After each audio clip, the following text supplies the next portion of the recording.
The news that Rama would leave for the forest spread like wildfire. Everyone was shocked. Lakshmana said angrily, "Father has been most unjust to you, Rama. I will not tolerate this." Saying so, he took up his big bow and started angrily towards Dashratha's palace. Rama placed his hand on his brother's shoulder. With a gentle smile, he said, "For this small kingdom's sake, you want to go against father's word that is given to Kaikeyi? Isn't that unfair to a person, especially a Kshatriya belonging to the Ikshvaku clan?" Tears sprang from Lakshmana's eyes. He said, "Brother, if you must go to the forest, take me also with you. I cannot live with your separation." Rama agreed. Now both of them went to Sita to break the news.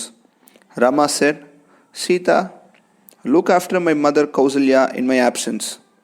Sita said, "Please don't leave me behind. I shall die without you." Sita's eyes filled with tears. At last, after pleading so much, Rama permitted her also to follow him. The city of Ayodhya was plunged into gloom. Women, children, and even the grown up men wept at the thought of parting from Rama. They were so deeply related to Rama.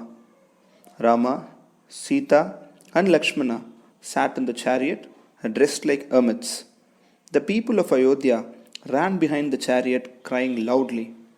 Sumantra, the minister, drove the chariot as fast as he could. They reached the bank of a river called Tamasa. The people of Ayodhya followed them even there.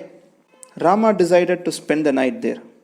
Early next morning, he woke up and told Sumatra, "The citizens who have followed us are fast asleep.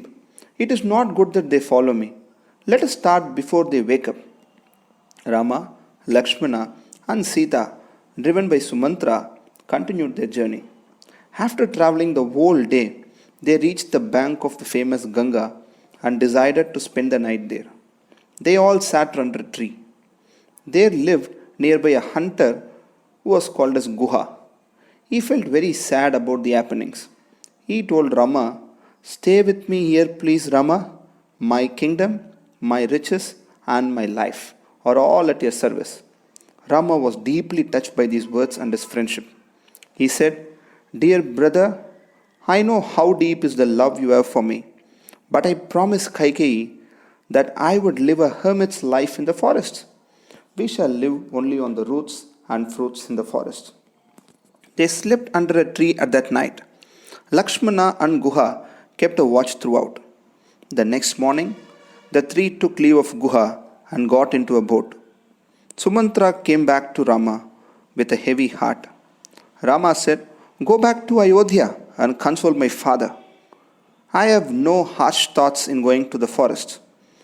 As Rama's boat sailed away, Sumantra and Guha looked on with tears in their eyes.